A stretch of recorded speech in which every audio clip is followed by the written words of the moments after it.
you're interested in expanding your universe, each one of them will have something that's interesting and new. It all takes place in the space of less than an hour. The questions were very knowledge-based. Take the work hat off, look at something cool, and think about things in a different way.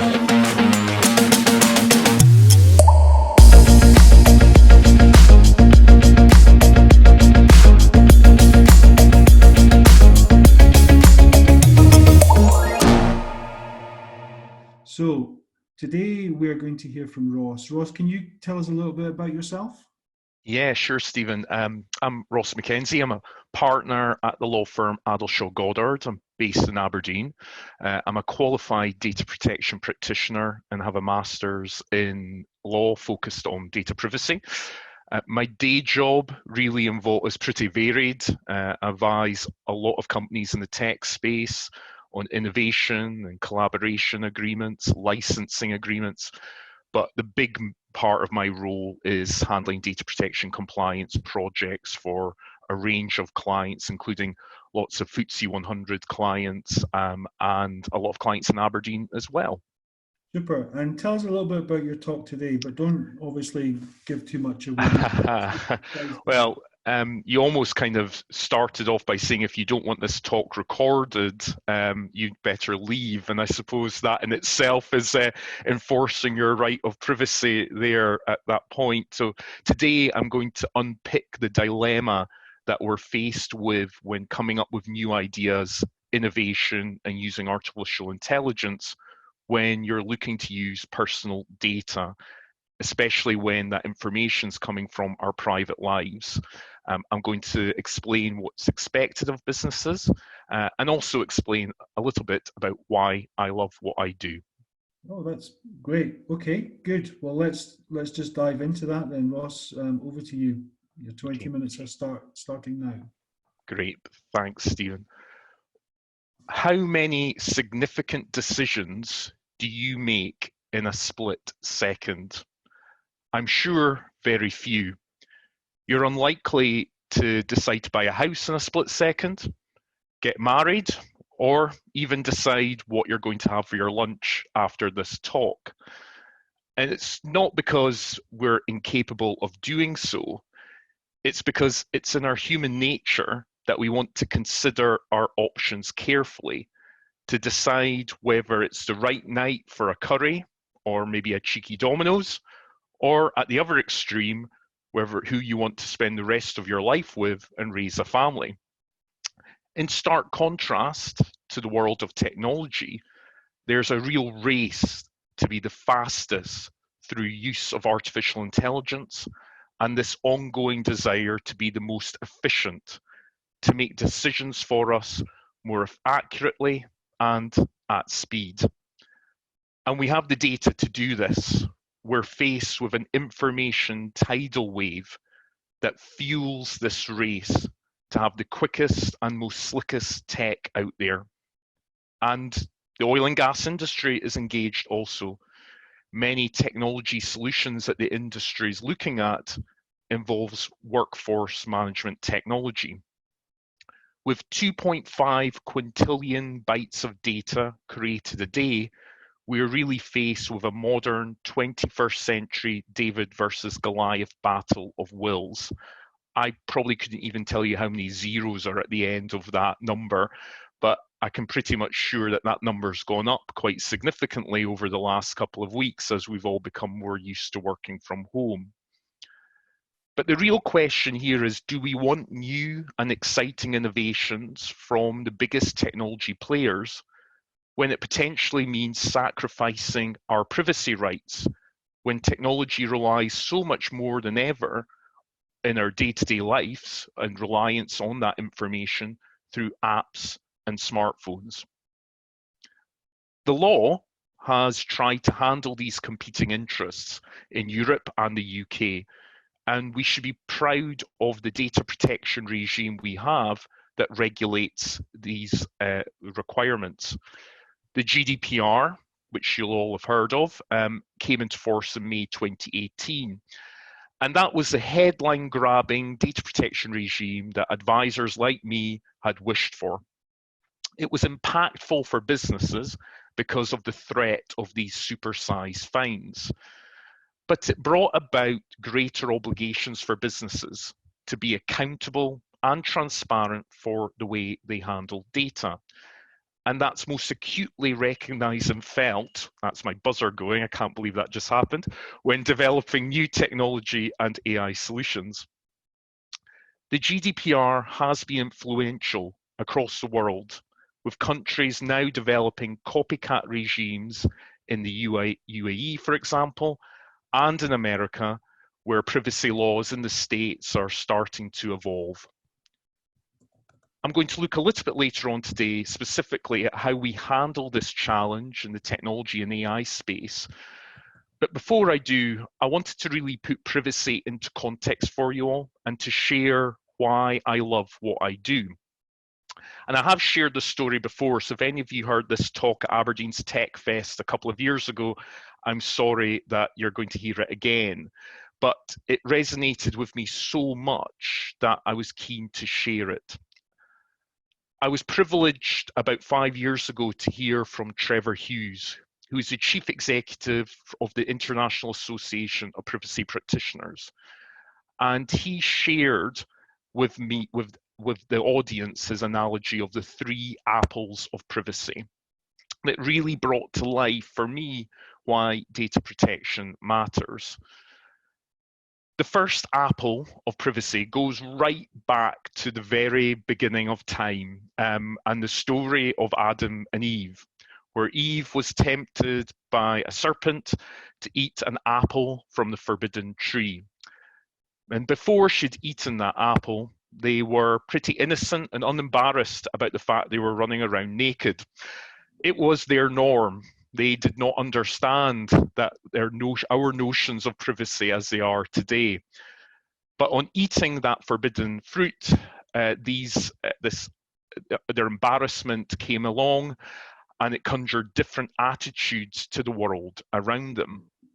And over time, we've had varying notions of privacy. We've shared our secrets through messengers and sent letters with trusted messengers sealed, sharing our secrets to our friends. And our expectation of privacy and confidentiality with technology has evolved also, which leaps us forward into the 20th century to World War II and Alan Turing, who many of you will regard as the founding father of computing, and in fact even as a meeting room named after him in the OGTC.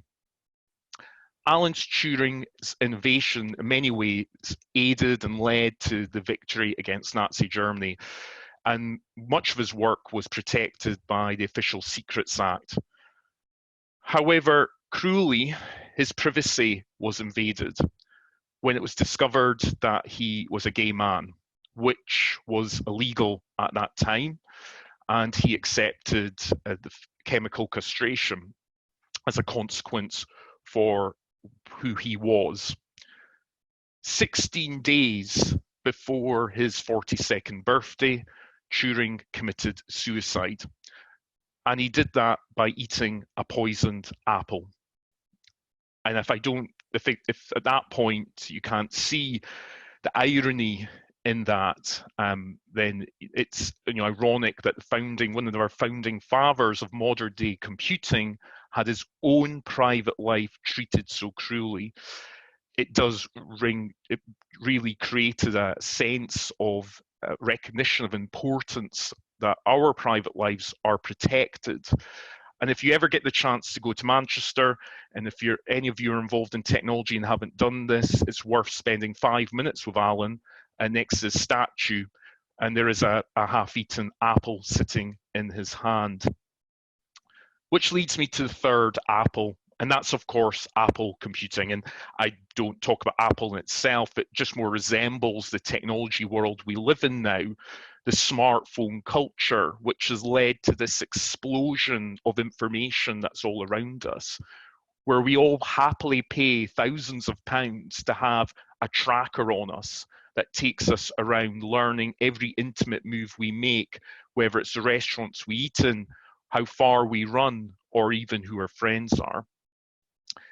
And these three apples of privacy kind of really triggered this passion in privacy law that I have, recognizing that we all have a right to privacy, and that needs to be protected wherever possible to avoid injustice and negative treatment, whether that's caused by people or even technology. And this is really why we need to be ever more careful about use of technology like artificial intelligence to ensure we are treated fairly, because of the inherent potential for bias in that technology, because simply it is developed and relies on information that's fed in by certain people who may have different outlooks on life. So how do we do that in practice? Well, I try and assist clients in this space through the 3 E's model, which is engagement, ethics, and evaluation. So I'm going to go through these 3 different areas to explain how you can handle this risk that could arise. So first is engagement. And I think this is the most important step. We often have a good idea and we should really verify whether that is a viable idea.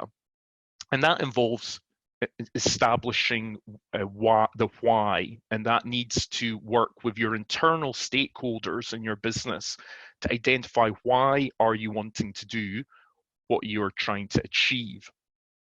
And once that's been tested with your internal stakeholders in your business, the most important part next is to go into some form of user group testing to verify the why, to try and help avoid any form of unconscious bias within your own business. And this will also help identify whether you have a lawful basis upon which to proceed with your project. Because in data protection law, you are required to meet certain lawful bases of processing to allow you to use personal data. You're not permitted to use information for any purpose you please. There's quite a strict framework in place, which is flexible to try and make sure that different ideas are accommodated for, but you need to establish that in law. And this all leads to meeting your business's accountability obligations. And I always refer to accountability as very much the backbone of artificial intelligence governance in the GDPR era. And I mean that because everything we do that involves personal data needs to be recorded, considered, tested, so that if something goes wrong, you can demonstrate what you did and be accountable for it. And another part of this is ensuring that anything you do around about the bases upon which you're about to use data is recorded in what's called a legitimate interest assessment. And that's essential to demonstrate your lawful basis for processing. The law does require, in certain cases, to run what's called a privacy impact assessment, a PIA or a DPIA, you might see it. And we often refer to this as a roadmap to compliance. The cases where you have to use a privacy impact assessment are defined in the GDPR. And they are things like where you're about to undertake a large-scale processing of special categories of data. So that's sensitive data. So it could be health data, it could be race or ethnic origin, anything of that nature, biometric data as well. You must run a privacy impact assessment. It's a requirement of law. You're also required to run one where you're using new technology. And this process that I'm describing here is one method of running through this privacy impact assessment. That's why we call it your roadmap to compliance, to ensure that all data protection aspects are carefully considered. So you've verified the why, hopefully. It's time to move on to the ethics of what you're doing. And at this stage, the ethics stage for me is when you actually start using personal data in your innovation or product. And in the AI space, there's quite a few complex areas that businesses need to grapple with and what's required in law. And the first one is transparency. And that's where you need to explain to those who are going to be affected by your idea, your innovation, and explain what is going to happen with their data. And this is a requirement that all business have to do, whether it's using employee data, customer data, you're meant to explain what you're going to do with their information. And that's why any product you download from your app store or so on tends to have about 40 or 60 pages of a privacy policy that you're expected to read and understand. And I always confess, as a lawyer, I don't often have time to read all of those, despite they might think it's something I would do in my before I go to bed in the evening. The issue that notices have in this space is because complex artificial intelligence processes can be very difficult to describe. And the GDPR has an expectation that you describe these processes in a way that the user would understand. So we have to really explain what that black box processing involves.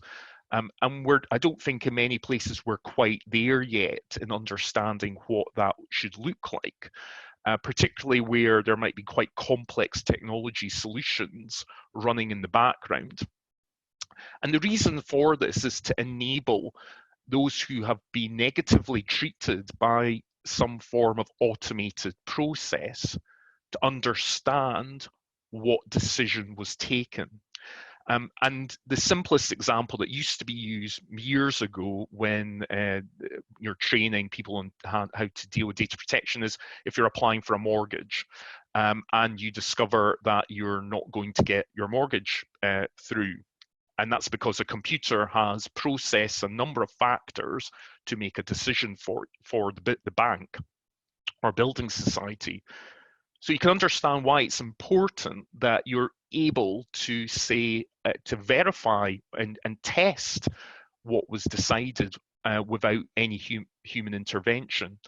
And you have an entitlement to ask for a decision to be checked by a human to make sure there wasn't any bias in the system. Another important part when considering AI tech is ensuring you're only collecting data that you absolutely need for a process. And that's significant, and it sounds quite a straightforward concept, but if you think about the earlier slide of the amount of data that we're collecting on a day-to-day basis, that can become quite challenging. And it's relevant because individuals shouldn't have decisions taken about them based on information which is wrong or out of date. The more information you hold, the greater risk there is that mistakes can happen. If I, for example, had a criminal offence 5 or 6 years ago, I didn't, I just need to clarify that, I'm a lawyer before I get into any hot water here. Why is that relevant to what I'm doing today, 6 or 7 years later? So you do need to think carefully about how long you collect data for and what you collect. And that interplays directly with the principle of keeping data accurate. If a process or innovation is making decisions that are relying on wrong data, then clearly the outcome of decisions will be incorrect. AI and innovation is also challenged because you have to also respect rights of individuals. And one of those is that you have an entitlement for any decisions that are made about you not to be subject purely on automated decision making, i.e. relying on AI here. And that is a right that we all have, and that's particularly relevant, as I mentioned earlier, about the mortgage example. Businesses also have a legal obligation to have privacy by design embedded into applications. And I think this is important because the laws recognize that we should be taking these steps to recognize and ensure privacy is embedded within your technology. There's no point in having it as an afterthought. There is a sting in the tail in the regime that if the regulator can see that privacy wasn't taken into account and the technical measures weren't there to respect all of this, then that should be seen as a failure in your technology, just akin to that of a security breach if your innovation was hacked, for example. So taking that all into account, the last step is evaluation. And this is really important because once a product is up and running, things can change. That's normal. But it's really crucial that that's kept in check. We need to always keep in check that there's no scope creep. And what I mean by that is that the original testing that you did at the beginning when you were evaluating the solution, you need to make sure that hasn't changed over time, because changes in the innovation could result in the privacy of individuals being impacted in a negative way. Individuals may not have had notice given, and so on. You should also be checking that information that's held on your system is deleted, so that because it may not be relevant anymore. And that can also limit the risk of inherent bias in the system. Changes need to be notified to those affected as well. So if you do make changes, they need to be advised and updated in privacy notices. And that's why you often see reminders pop up when you log onto an app because they've changed something. And you should also ensure you're auditing your supply chain. Anyone who you're relying on in your supply chain to support you in innovation needs to be checked to make sure they're doing what you told them to do. And finally, you need to re-engage with your board and other relevant stakeholders on a regular basis.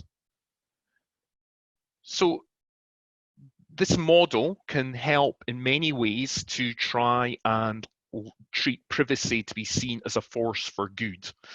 It's a mechanism to ensure that our ideas take into account different people's views from different backgrounds, which is critical to prevent any unconscious bias in decision-making and processes. And that can only be good in this 21st century battle of David versus Goliath. The difference this time, of course, is that there's many, many, many millions of Davids against very few Goliaths. That concludes my 20 minutes. I think I'm just under the 20. Did I make it, Stephen? Well, I don't have the timer on. Hannah, maybe she can tell us later, but thank you very much, Ross, for that. It was extremely interesting. I'm sure there'll be lots of questions, but makes me shudder to think how much I'm not protecting my own privacy and data. It's something that I'll definitely be looking into from now on. Right, so now we're at the point where we're very happy to take questions. So there's two ways we can do this, I guess. I mean, you can put your hand up and I will unmute you and allow you to talk and ask your question, or you can write your question down in the chat function and I'll pick them out and address them with Ross. So please do feel free to ask any questions about the examples that Ross has given, or some of the topics that you want further clarification on from Ross. This is free consultancy from a lawyer. Not many times you will be you'll be able to get that. So I'm going to unmute my colleague Luca Carradi, who has a question. Luca. Thank you, Stephen, and thank you, Ross. Great presentation. I was just reflecting on the comment Stephen made at the very beginning, and you mentioned that as well, Ross. If you don't want to be recorded, can you to leave the record, to leave the session? But I wonder, if you don't want to be recorded, can you just listen silently and don't make yourself visible? How's that impacting my privacy if I don't share and I just listen to this presentation, for example? Yeah, I mean, I think it's a fine balance. It's ensuring that people understand what's happening. It's no different really from going to get a train from Aberdeen train station and there's CCTV tracking you as you go on board. And then when you're on the train, there's CCTV cameras and there's announcements telling you that. just because if you object to that, it doesn't mean that suddenly the CCTV has to be switched off. That's why I always say that data protection law is a malleable concept that recognizes that there's occasions where a sensible approach needs to be taken. CCTV needs to be running all the time to prevent and detect crime, but people need to know that they're being filmed. So there's that fine balance. So in this case, where you're being advised this is happening, you're given a free choice whether or not you wish to continue to be part of the event. Okay, thanks, Luca. We've got a couple of questions here from participants. This is a question from David Lattin. There are timers when we are asked to approve of data use in small print. How does this apply to minors who will be approving all sorts of things? Yeah, well, that's a really good question. And in fact, in the UK, the Information Commissioner's Office has developed an age-appropriate design code, which will have hopefully legal status in due course once we've got through all of this period that we're facing, to recognise that many children and minors are particularly at risk where they don't understand that the technology that they're using for their personal lives could be tracking them in some way. So it's exciting that the UK's taken the lead in this and has established a number of principles that any organisation that directs products and services to those under the age of 18 will need to factor in to their the methods by which they explain privacy information. And what's quite good is if you look at some websites like the BBC, for example, they are taking a lot more proactive steps to ensure that for privacy information is explained in a lot more engaging way.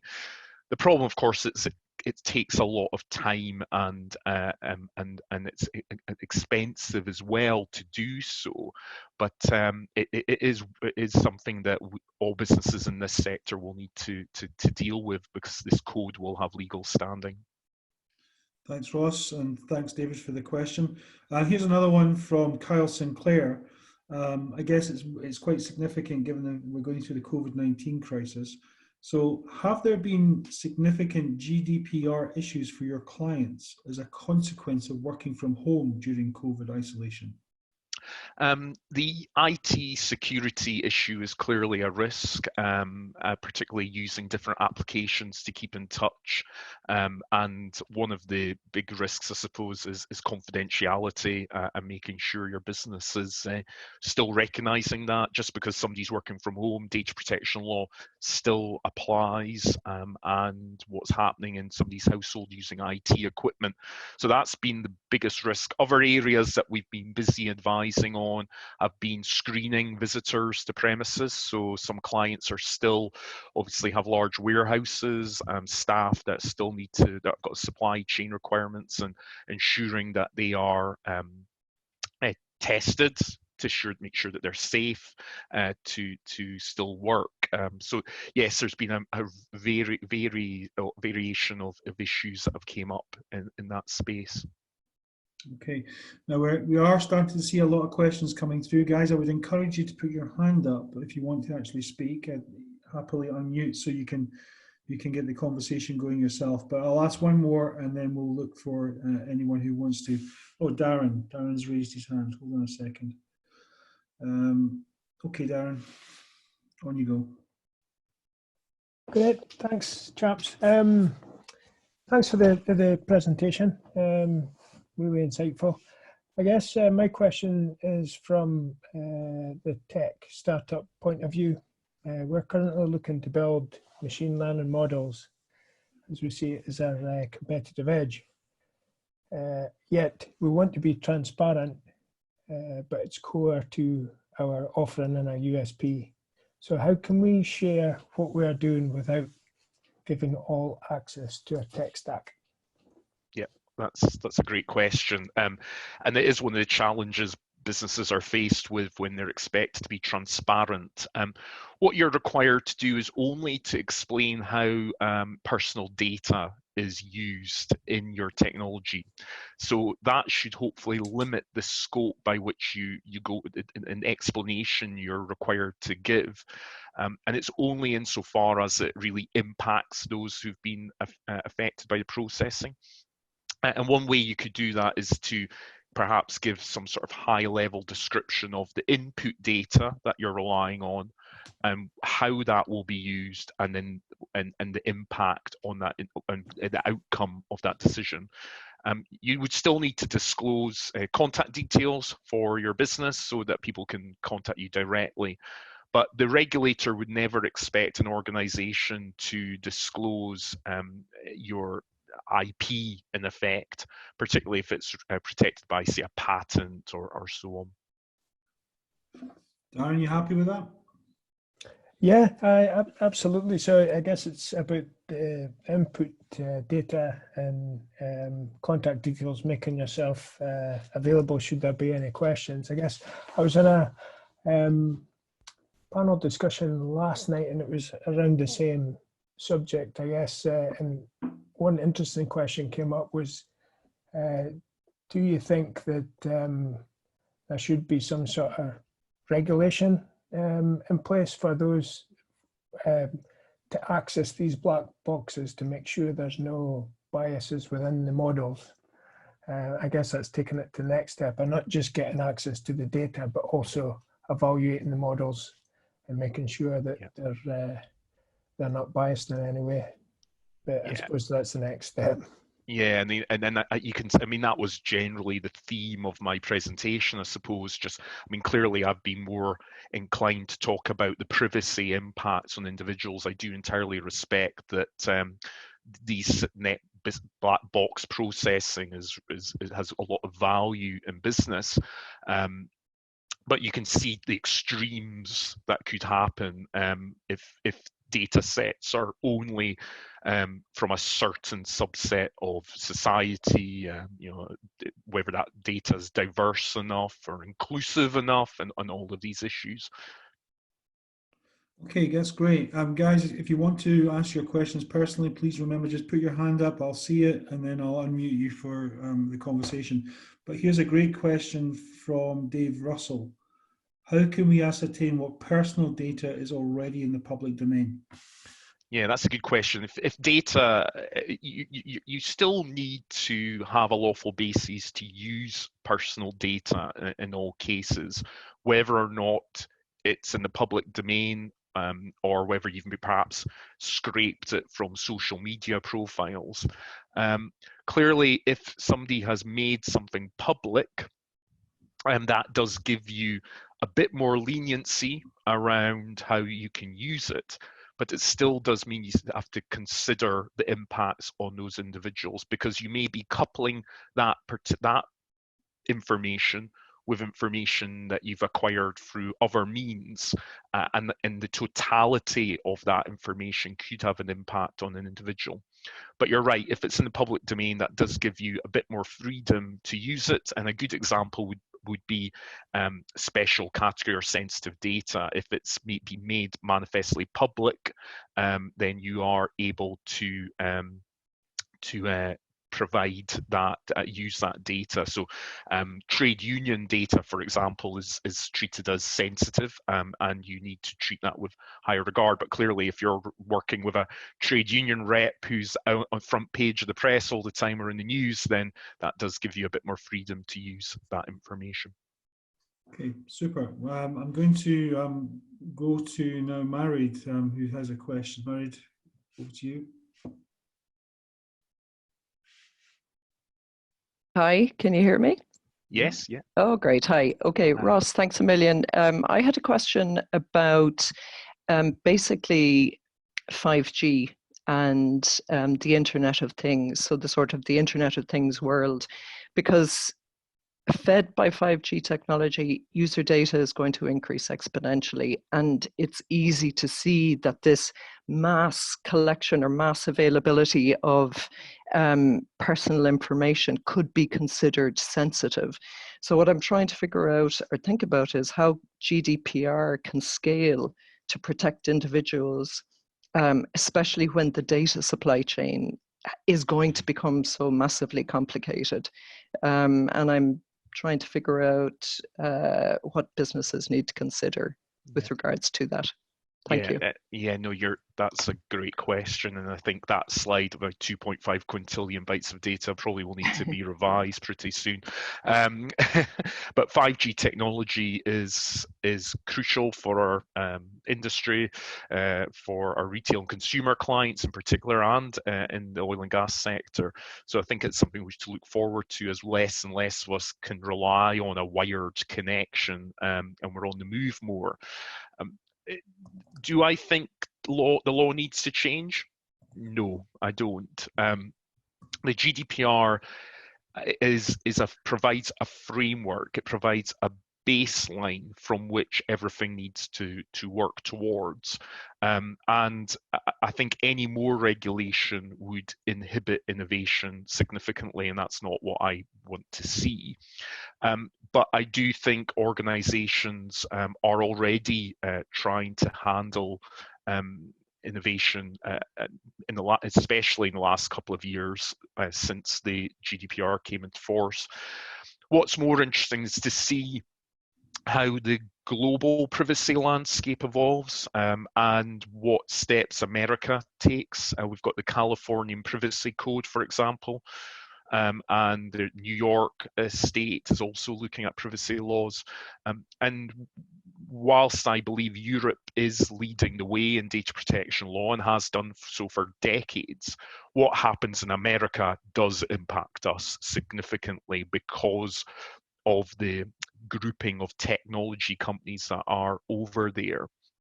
So I think that will have an impact on how global businesses handle data.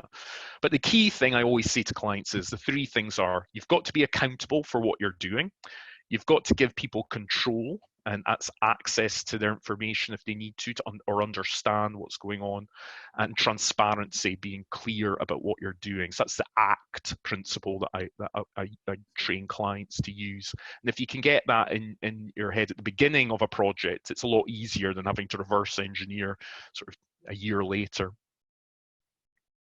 Okay, thanks, Ross.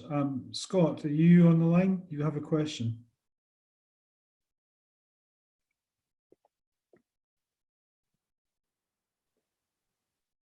Scott, are you there? No. Okay, well, I'll ask Scott's question for him. Hold on a sec. So Scott was asking, how do you expect companies to align these requirements when they have no recognized data or information governance practices in place, irrespective of GDPR? Yeah, I mean, information governance practices are challenging for most organizations. Data mapping, for example, understanding what information your organization has is a challenge in itself. And there's a lot of technology solutions out there that can help find the data, but can also help categorize it. And there's some nifty tech there that you can find online, but it still involves a lot of human effort. A lot of clients will come to us and say, oh, can you just do a data mapping exercise for us and tell us what we've got? Well, that involves a lot of work to determine that. That's the first step. And until you know what you have, you can't properly handle your regulatory obligations. And the reality is, if you did, say, have a data breach that exposed a lot of your personnel records or maybe customer records, you're really on the back foot there with the regulator if you can't demonstrate what processes and procedures you had in place. So first steps always to understand what you have, and then from there it's layering up policies and procedures. Data protection law does not need to be overly complicated. There is the most important things to remember are making sure, as I say, people know what you're doing and keeping the data secure. And from there, you can then start to do the other nicer things, and making sure management recognize what's happening in your organization. Super. Now I'm going to do something about anachronistic, or if that's the right word. I'm going to unmute everyone, and if anyone has an additional question, please just chip in and let's hear it.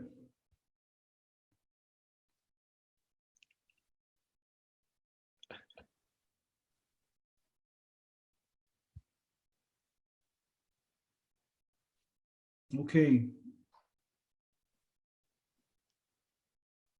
No additional questions, Ross. So I think what we'll do is we'll call it a close at this point. Thank you so much for providing such a great Tech20 today. It was really informative. Really good questions as well. So yeah, thanks very much. Now, at the end of this, there's the holding slide that you can all see. There's a little QR code. If you want to